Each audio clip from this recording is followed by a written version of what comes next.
जिस तरह जब हमने लीनियर मोशन स्टार्ट की थी तो हमने बातें शुरू की थी डिस्प्लेसमेंट से, वेलोसिटी से, एक्सेलरेशन से। तो जब हम एंगुलर मोशन या सर्कुलर मोशन की बात करने जा रहे हैं तो फिर हमें इन्हीं चीज़ों पर फोकस करना होगा कि एंगुलर डिस्प्लेसमेंट क्या है, एंगुलर वेलोसिटी क्या है, एंगुलर एक्सेलरेशन क्या है, क्योंकि ये वो टर्म्स होंगी जो हम बार बार इस्तेमाल करेंगे। तो इसलिए हम पहले एंगुलर डिस्प्लेसमेंट को डिफाइन कर चुके हैं कि सेंटर पर जो एंगल बनता है by the radius vector when body moves on A circular path. अब हम बात करेंगे एंगुलर वेलोसिटी की। अगर हम एंगुलर वेलोसिटी की बात करें तो जिस तरह लीनियर वेलोसिटी में हमने क्या कहा था कि इट इज द डिस्टेंस या डिस्प्लेसमेंट पर यूनिट टाइम और rate of change of displacement भी हम उसको कह देते थे। तो डिस्प्लेसमेंट पर यूनिट टाइम हमने जब लीनियर वेलोसिटी में कहा था तो एंगुलर वेलोसिटी में हमें बहुत ज़्यादा तरद्दुद करने की ज़रूरत नहीं है। हम सिंपल ये कह सकते हैं कि it is the angular displacement per unit time, यानी कितनी तेज़ी से एंगुलर डिस्प्लेसमेंट कवर हो रहा है उसको हम एंगुलर डिस्प्लेसमेंट का नाम दे देंगे। जैसे कि इस वक्त आपको ये एक एनिमेशन में नज़र आ रहा होगा कि हमारे पास अगर इक्वल एंगल्स हैं हमारे पास, लेट्स से कि ये 8 इक्वल एंगल हमने डिवाइड कर दिया है, उसके बाद हम देख रहे हैं कि हर सेकंड में वो एक एक एंगल 8वां हिस्सा टोटल 360 डिग्री का कवर हो रहा है। तो इसका मतलब इसकी जो टोटल एंगुलर वेलोसिटी होगी, अगर ये टोटल 8 सेकंड में पूरा सर्कल कंप्लीट हो रहा है तो इसका मतलब 2 पाई रेडियंस वो 8 सेकंड में कवर कर रहा है। तो इट मीन्स कि अगर हम इसकी एवरेज एंगुलर वेलोसिटी की बात करेंगे तो वो 2 पाई बाई 8 कर देंगे, रेडियन पर सेकेंड हमारे पास हो जाएगा। तो इसको हम एंगुलर वेलोसिटी का नाम देते हैं। तो एंगुलर वेलोसिटी असल में क्या होगी फिर? Angular velocity is the angle at the, तो हम कह सकते हैं कि एंगुलर वेलोसिटी असल में क्या है कि इट शोज हाउ फास्ट और slow a body is rotating, कि एक बॉडी कितनी तेजी से या कितना आहिस्ता रोटेट कर रहा है, इसको हम एंगुलर वेलोसिटी की टर्म में बयान करते हैं। तो angular velocity is the rate of change of angular displacement. हम कह सकते हैं it is the rate of change of angular displacement. तो ये rate of change of angular displacement असल में एंगुलर वेलोसिटी कहलाता है। अगर हम एवरेज एंगुलर वेलोसिटी की बात करें तो हम उसको हम ओमेगा से जाहिर करेंगे। यहाँ पे एंगुलर डिस्प्लेसमेंट को हमने थीटा से जाहिर किया है। तो अगर ओमेगा को हम एंगुलर वेलोसिटी को रिप्रेजेंट करें तो ए वी जी इसके साथ सब्सक्रिप्ट में लगा देते हैं, तो ये एवरेज एंगुलर वेलोसिटी को रिप्रेजेंट करेगा। अब एवरेज एंगुलर वेलोसिटी का मतलब होगा कि total angular displacement per unit total time in which that angle is subtended. तो इसका मतलब जितने टाइम में वो एंगल स्वीप हो रहा है उसको अगर हम एंगल को टाइम से डिवाइड कर देंगे तो वो एवरेज एंगुलर वेलोसिटी बन जाता है। अब यहाँ से एवरेज एंगुलर वेलोसिटी के जो यूनिट बनेंगे वो क्या बनेंगे? Delta theta over delta T है। डेल्टा थीटा के यूनिट वही होंगे जो एंगुलर डिस्प्लेसमेंट के हैं। अगर हम एसआई यूनिट्स की बात करें तो ये रेडियन आएगा, टाइम की बात करें तो सेकेंड आएगा, तो रेडियन पर सेकेंड इसके एसआई यूनिट्स बन जाएंगे। अगर आप नॉन एसआई यूनिट्स की बात करें तो डिग्री पर सेकेंड भी हो सकते हैं। और जैसे मैंने पहले एग्जांपल दी थी कि बाज़ जगहों पे हमें आरपीएम की सूरत में एंगुलर वेलोसिटी दी होती है, उसका मतलब होता है revolution per minute, that are non SI units, but बहुत सारी जगहों पे हम इसको इस्तेमाल करते हैं। तो हमारे पास जिस तरह वेलोसिटी को हमने जब डिफाइन किया था तो वहाँ पे हमने इंस्टेंटेनियस वेलोसिटी को भी डिफाइन किया था, तो बिल्कुल इसी तरह यहाँ पे भी हम डिफाइन करते हैं एवरेज एंगुलर वेलोसिटी है तो इंस्टेंटेनियस एंगुलर वेलोसिटी को भी डिफाइन करना होगा। तो इंस्टेंटेनियस एंगुलर वेलोसिटी को डिफाइन करने के लिए हमें बहुत तरद्दुद करने की ज़रूरत नहीं है। जस्ट क्या होगा कि हम आमतौर पे उसको सिर्फ ओमेगा से जाहिर कर देते हैं। ये लिमिटिंग केस होती है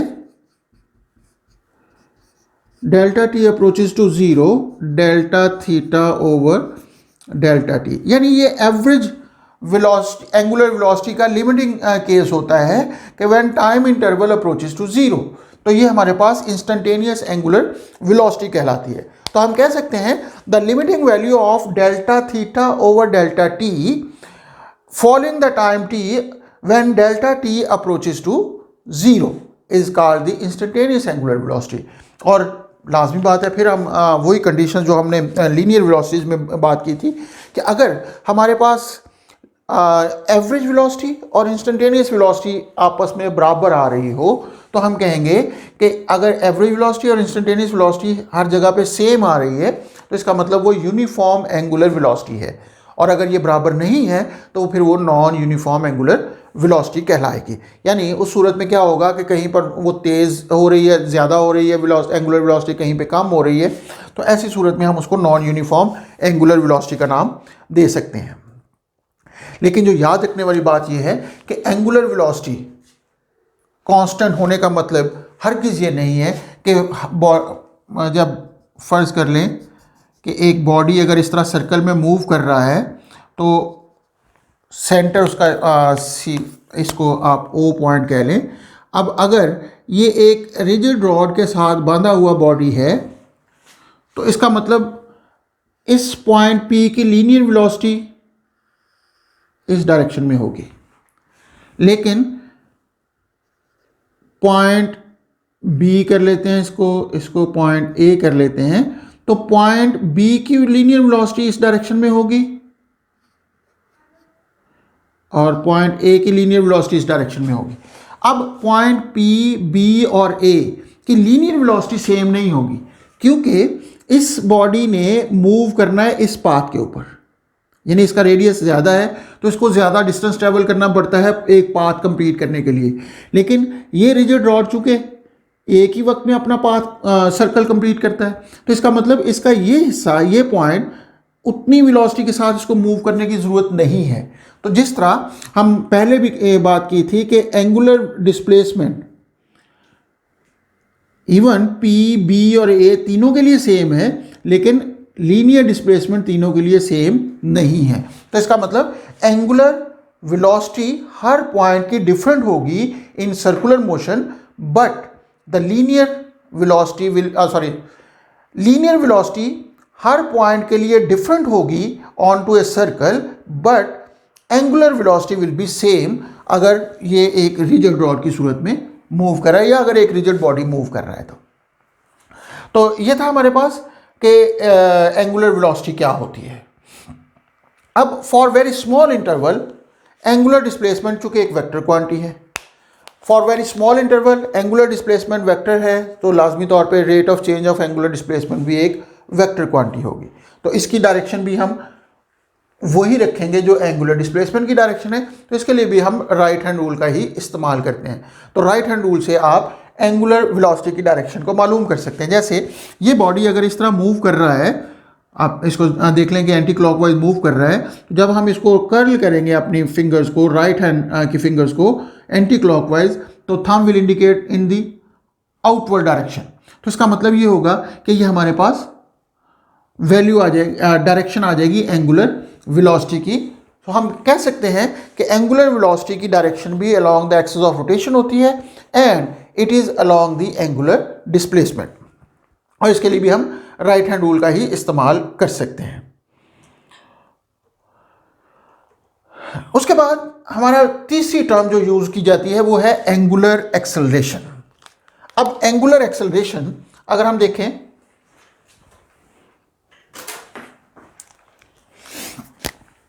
तीसरी टर्म जो हम यूज करते हैं वो होती है एंगुलर एक्सेलरेशन। अब ये जो हमारे पास एंगुलर एक्सेलरेशन है, ये जिस तरह लीनियर एक्सेलरेशन में हमने क्या कहा था, लीनियर एक्सेलरेशन में हम कहते हैं कि it is the rate of change of velocity, कि वेलोसिटी कितनी तेज़ी से तब्दील हो रही है। तो एंगुलर एक्सेलरेशन से क्या मुराद है? अगर हम बात करें कि एक फ़र्ज़ करें कि एक बॉडी है वो इस तरीके से मूव कर रहा है on to a circular path, कि जैसे आपको इस वक्त एनिमेशन में नज़र आ रहा होगा कि पहले सेकंड में वो उसने थोड़ा डिस्टेंस ट्रैवल किया, उससे अगले सेकंड में उसका ज़्यादा एंगल है, उससे अगले सेकंड में उसका एंगल ज़्यादा है एंड सो ऑन। तो इसका मतलब ये है कि हर नेक्स्ट सेकंड में या हर इक्वल इंटरवल में उसका एंगुलर डिस्प्लेसमेंट डिफरेंट है। इट मीन्स कि उसकी वेलोसिटी चेंज हो रही है, और वेलोसिटी कितनी तेज़ी से चेंज हो रही है, that is called the angular acceleration. तो हम कह सकते हैं कि it is the rate of change of angular velocity, rate of change of angular velocity is called angular acceleration. अब rate of change of angular velocity, तो इसका मतलब अगर हम ओमेगा को एंगुलर वेलोसिटी कहते हैं, फर्ज करें कि एक बॉडी की इनिशियल वेलोसिटी ओमेगा आई है, is the initial angular velocity, और ओमेगा एफ उसकी फाइनल एंगुलर वेलोसिटी है in time interval delta T के दौरान। तो उस सूरत में हमारे पास जो एंगुलर एक्सेलरेशन, जिसको हम अल्फा से डिनोट करेंगे, that will be equal to omega F minus omega I over delta T. इसको delta omega over delta T भी लिख सकते हैं। अब ये जो हमारे पास अल्फा है, this is the rate of change of angular velocity, और एंगुलर वेलोसिटी में जो चेंज आ रही है विद टाइम टी, तो उस सूरत में हम इसको रेट ऑफ चेंज ऑफ जाहिर करने के लिए इस तरह जाहिर कर सकते हैं। बाद बात हम इस तरह भी कह सकते हैं कि ये टाइम T1 पर Ti पर ये है, अगर Tf पर ये बन जाती है तो डेल्टा टी की बजाय हम बाद बात इसको Tf माइनस Ti भी लिख सकते हैं। उसको बाद में हम delta omega over delta T कह सकते हैं। लेकिन चूंकि ये total change in angular velocity in total time interval आ रही है, तो इसलिए इसको हम एवरेज का नाम देते हैं। तो average angular acceleration is equal to delta omega over delta T. और इसी तरीके से अगर हम इसको इंस्टेंटेनियस की बात करेंगे तो अल्टीमेटली हमें लिमिटिंग केस लेना पड़ेगा। तो इंस्टेंटेनियस एंगुलर एक्सेलरेशन, जिसको हम आमतौर पे अल्फा ही लिख देते हैं, लेकिन अगर आप इसको स्पेसिफाई करना चाहें तो अल्फा इंस्टेंटेनियस लिख सकते हैं। तो ये लिमिटिंग वैल्यू है delta T approaches to zero delta omega over delta T की। इट मीन्स कि इंस्टेंटेनियस एंगुलर एक्सेलरेशन असल में लिमिटिंग वैल्यू है delta omega over delta T की following the time T when delta T approaches to zero. तो ये हमारे पास instantaneous angular acceleration बन जाता है। So the limiting value of ratio delta omega over delta T as time interval delta t following the time t approaches to zero is called the instantaneous angular acceleration. अब अगर हम angular acceleration के unit की बात करें तो वो हमारे पास आ जाएंगे delta omega over delta T के यूनिट। तो डेल्टा ओमेगा के यूनिट हमारे पास चूंकि रेडियन पर सेकंड होते हैं, डिवाइडेड बाय टाइम का यूनिट फिर सेकंड, तो इंप्लाइज दैट रेडियन पर सेकेंड स्क्वायर। तो ये हमारे पास अल्फा के यूनिट आ जाते हैं। तो ये चीज़ जो इसमें इंपॉर्टेंट है वो यही है कि बॉडी मूव कर रहा है, अगर उसकी स्पीड चेंज हो रही है, कि फ़र्ज़ करें कि वो इस तरीके से मूव करना शुरू किया, आहिस्ता आहिस्ता उसकी स्पीड तेज़ हो रही है, तो इसका मतलब ये है कि उसमें एंगुलर एक्सेलरेशन है। अब लाजमी तौर पे यहाँ डायरेक्शन की अगर हम बात करेंगे, वेक्टर क्वांटिटी है, चूँकि rate of change of A vector quantity is also a vector quantity है, तो यहाँ पे इसके डायरेक्शन क्या होगी। अब चूँकि हम उसको डेल्टा टी से डिवाइड कर रहे हैं तो दो ऑप्शन हमारे पास आ सकती हैं। एक ऑप्शन ये है कि हमारे पास ओमेगा एफ स्मॉलर है ओमेगा आई से। अगर ओमेगा एफ स्मॉलर होगी ओमेगा आई से तो अल्फा विल बी नेगेटिव। दूसरी ऑप्शन ये हो सकती है कि ओमेगा एफ ओमेगा आई से बड़ा है, तो उस सूरत में ये पॉजिटिव आएगा। इसका मतलब ये है कि अगर एंगुलर वेलोसिटी डिक्रीज कर रही है तो एंगुलर एक्सेलरेशन नेगेटिव होगा, और अगर एंगुलर वेलोसिटी इंक्रीज कर रही है तो एंगुलर एक्सेलरेशन पॉजिटिव होगा। इसको अगर हम डायरेक्शन की सेंस में लेके जाएंगे तो हम कहेंगे कि अगर एंगुलर वेलोसिटी बढ़ रही है, यानी इस तरीके से एंगुलर वेलोसिटी आहिस्ता आहिस्ता बढ़ रही है, तो उसका मतलब ये होगा कि एंगुलर वेलोसिटी बढ़ने से उसकी वैल्यू पॉजिटिव आएगी, अल्फा की वैल्यू पॉजिटिव आएगी। It means the direction of angular acceleration is along the direction of angular velocity. यानी हम राइट हैंड रूल से अगर एंगुलर एक्सेलरेशन एंगुलर वेलोसिटी की डायरेक्शन इस तरह देख रहे हैं, इस तरफ है, तो इसका मतलब एंगुलर एक्सेलरेशन भी इनवर्ड ही होगा। लेकिन अगर फर्ज करें वो तेजी से घूमते हुए ब्रेक लगती है और आहिस्ता उसकी स्पीड कम होती जाती है, रुकना शुरू हो जाती है, तो उस सूरत में क्या होगा कि एंगुलर एक्सेलरेशन की direction opposite to the angular velocity होगा। It means right hand rule से हम एंगुलर वेलोसिटी की डायरेक्शन मालूम करेंगे कि वो इस तरह घूम रही है और एंगुलर वेलोसिटी टुवर्ड्स बी यानी इनटू द बोर्ड है, और जैसे ही वो रुकना शुरू होती है तो एंगुलर एक्सेलरेशन उससे ऑपोजिट यानी आउटवर्ड नॉर्मल की तरफ हो जाएगा। तो along the axis of rotation रहेगा लेकिन बाहर की समत में होगा। तो ये हमारे पास एंगुलर एक्सेलरेशन की डायरेक्शन होगी। मतलब अगर एंगुलर वेलोसिटी बढ़ रही होगी तो एंगुलर वेलोसिटी और angular acceleration in the same direction, और अगर एंगुलर वेलोसिटी कम हो रही होगी तो एंगुलर वेलोसिटी और एंगुलर एक्सेलरेशन ऑपोजिट डायरेक्शन में होते हैं। ये तो था हमारे पास कि किसी भी बॉडी के लिए जब बॉडी मूव करता है तो उस सूरत में उसके एंगुलर डिस्प्लेसमेंट क्या होता है, एंगुलर वेलोसिटी क्या होती है, एंगुलर एक्सेलरेशन क्या होता है, और फिर हमने यहाँ पे डायरेक्शंस की भी बात कर ली। अब हमारे पास इसका एक छोटा सा हिस्सा रह गया, relation between linear and angular displacement, कि लीनियर डिस्प्लेसमेंट और एंगुलर डिस्प्लेसमेंट्स के दरमियान रिलेशन क्या है। अब इस रिलेशन की तरफ अगर हम आते हैं कि फ़र्ज़ कर लें, चलिए जी मैं इसको ज़रा मिटाता हूँ।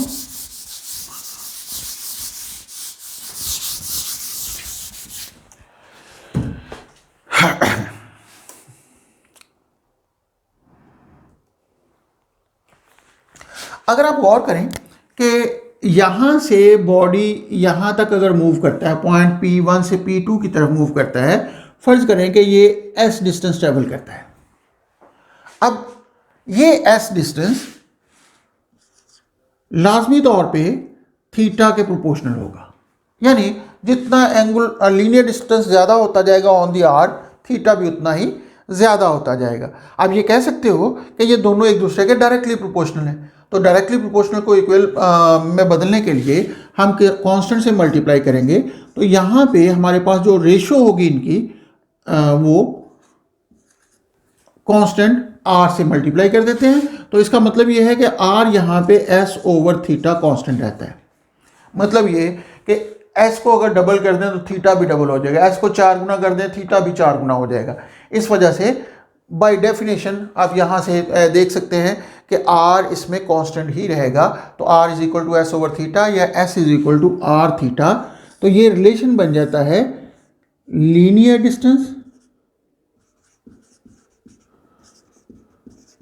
डिस्प्लेसमेंट और ये एंगुलर डिस्टेंस के दरमियान, यानी लीनियर और एंगुलर डिस्टेंस के दरमियान ये रिलेशन बन जाता है S is equal to R theta. फर्ज करें कि ये एस से further delta S distance travel करता है इस तरह कि ये टोटल डिस्टेंस हो जाएगा एस प्लस डेल्टा एस, और यहां पे एंगल टोटल बन जाएगा थीटा प्लस डेल्टा थीटा। तो अल्टीमेटली हमें इसको आर से मल्टीप्लाई कर देंगे तो ये इन दोनों के दरमियान रिलेशन बन जाएगा। यानी जब total distance S plus delta S हो, theta theta plus delta theta हो जाए, तो उस सूरत में ये रिलेशन बन जाएगा। अब इस इक्वेशन को इसमें से माइनस कर दें, S is equal to R theta में से अगर हम इसको माइनस करते हैं तो ये बन जाएगा delta S is equal to R into delta theta.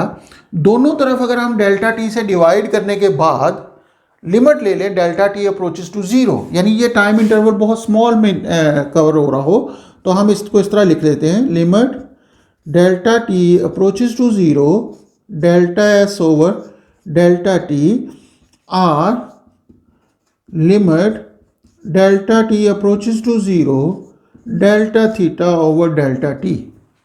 मैंने आर को इसलिए बाहर लिख लिया कि ये टाइम डिपेंडेंट नहीं है। टाइम इंटरवल जितना मर्जी हो, सर्कुलर मोशन में आर की वैल्यू कांस्टेंट रहती है।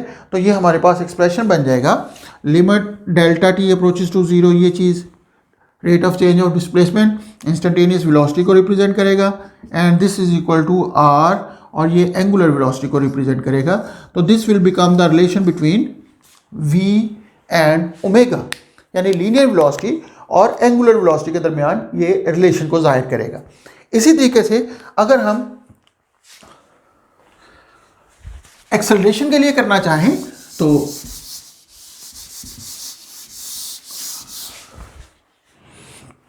हमारे पास चूंकि v is equal to R omega तो हमने निकाल लिया।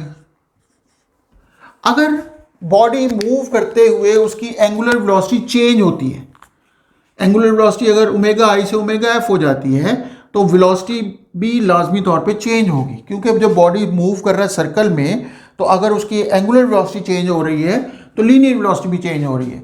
यानी अगर उसकी वेलोसिटी v से v प्लस डेल्टा v होगी तो उसकी वजह होगी कि उसकी एंगुलर वेलोसिटी ओमेगा से ओमेगा प्लस डेल्टा ओमेगा होगी। अब इनको भी उसी तरीके से डिवाइड कर दें और पहले डिफरेंस ले लें, उसके बाद डिफरेंस लेंगे तो delta v is equal to R into delta omega आएगा। लिमिटिंग केस के साथ इसको डिवाइड कर दें, delta T approaches to zero, delta v over delta T R limit delta T approaches to zero delta omega over delta T. तो ये हमारे पास a बन जाएगा और ये r अल्फा आ जाएगा। तो this will become relation between linear acceleration and the angular acceleration. तो ये था हमारे पास इंट्रोडक्शन एंगुलर मोशन का या सर्कुलर मोशन का। इसमें हम ये कर रहे हैं कि बॉडी को एक सर्कल में मूव करवाते हैं, तो उस सूरत में हम लीनियर डिस्प्लेसमेंट की बजाय एंगुलर डिस्प्लेसमेंट, लीनियर वेलोसिटी की बजाय एंगुलर वेलोसिटी और लीनियर एक्सेलरेशन की बजाय एंगुलर एक्सेलरेशन का इस्तेमाल करेंगे। तो अब हम इक्वेशन ऑफ मोशन को एक नए तरीके से लिखने की कोशिश करते हैं। अब हम बजाय इसके कि लीनियर मोशन के रेफरेंस से इक्वेशन लिखें, हम उसको एंगुलर काउंटर पार्ट बनाने की कोशिश करते हैं।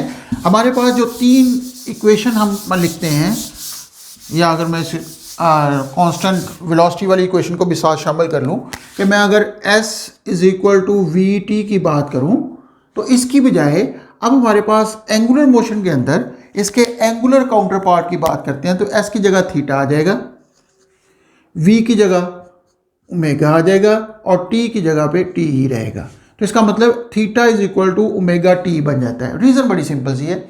अगर आप देखते हैं कि ये इक्वेशन कैसे हमने बनाई तो बड़ा सिंपल सी लॉजिक होगी कि s की जगह पे आप लिख सकते हो r थीटा, v की जगह पे लिख सकते हो v is equal to r omega और t वैसे ही रहेगा।